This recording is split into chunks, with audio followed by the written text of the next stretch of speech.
تعديل الدستور شو رايك فيه دكتور؟ والله شوف، تعديل الدستور يعني انا مع تعديل الدستور طبعا، بس مو وقت الحال. مفاجأة.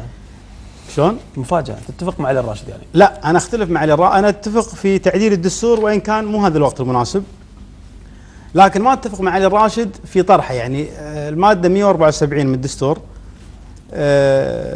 اجازت او نصت على ان بعد 5 سنوات يجوز تعديل الدستور.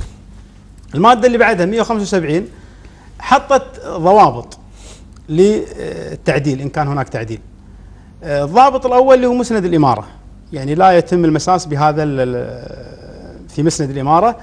الضابط الثاني اللي هو قضيه اعطاء مزيد من الحريات والمساواه. نعم. النائب الفاضل علي الراشد طرح ان نخلي النواب يشارك الوزراء عفوا يشاركوا. وانا يعني اعتقد هذا تتعارض مع الماده 175. لكن ان كان هناك فعلا يعني في نيه للتعديل مستقبلا، يجب ان نطرح قضايا نعتقد انه يعني من المهم طرحها في الوقت الحالي. يعني اول شغله اللي هي تعديل الماده 80 من الدستور.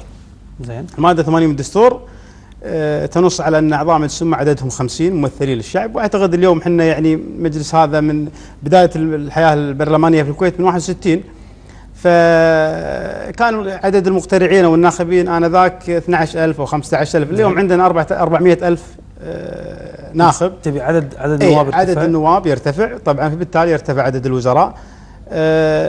في امر اللي هو قضيه اضافه بعض المواد للدستور. أنا مع إضافة 3 مواد للدستور جديدة. كما هو المعروف، النظام الديمقراطي عندنا في الكويت هو نظام ديمقراطي غير مباشر لصعوبة تطبيق النظام المباشر. طبعا النظام المباشر هو أن يتخذ الشعب أو يقوم الشعب في التصويت على كل قضية تطرح، لكن لصعوبة هذا لأنه ما هي عملية، استعيض عن النظام الديمقراطي المباشر بالنظام الديمقراطي غير المباشر، انتخاب مجموعة من النواب وبالتالي هم يمثلون رأي مجموع الناخبين. أنا يعني في بعض الدول المتقدمة اللي قاعد تطبق نظام الغير مباشر، نظام الديمقراطي غير المباشر، قاعد تدعم هذا النظام ببعض البنود من النظام المباشر. وأنا حقيقة عندي 3 نقاط ودي أتمنى يعني مستقبلا أنها تطرح في تعديل الدستور. أول نقطة اللي هي مبدأ أو إضافة مادة على موضوع الاستفتاء الشعبي. أي قضية، مثلا قضية نبيها 5 اللي أخذونا بالصيحة والبرتقالي وكذا، وشو هذه نتائجها؟ هي قلة ماسك الإعلام وصورت أن الشعب الكويتي كله يبي ال5، فبالتالي حقوق المرأة السياسية مثلا، حقوق المرأة السياسية تطرح هذه المواضيع إلى الاستفتاء العام. الاستفتاء العام. المادة الثانية هي موضوع الرفض الشعبي. إذا الحكومة اتخذت قرار معين والمجلس لم يعترض على هذا القرار، احنا اليوم ندعو إلى أن الشعب مصدر السلطات. الشعب مصدر السلطات وإشراك الشعب في القضايا السياسية. الرفض الشعبي أن أي قضية يتخذ أو أي قرار يتخذ من قبل الحكومة المجلس يوافق عليه، الشعب رافض أن يتقدم مجموعة من الناخبين أو من المواطنين بطرح هذا الموضوع للرفض الشعبي، وإذا حصل على عدد معين مثلا 51% مثلا يتم رفض قرار الحكومة. الأمر الأخير يعني وإن كان البعض يعارضني فيه، ولكن أنا أشوف أن في الكويت الكل محاسب من رئيس الوزراء إلى أصغر موظف في الدولة محاسبة آنية. يعني رئيس الوزراء ممكن باكر الصبح يقوم عضو يستجوبه يحاسبه، الوزراء كذلك.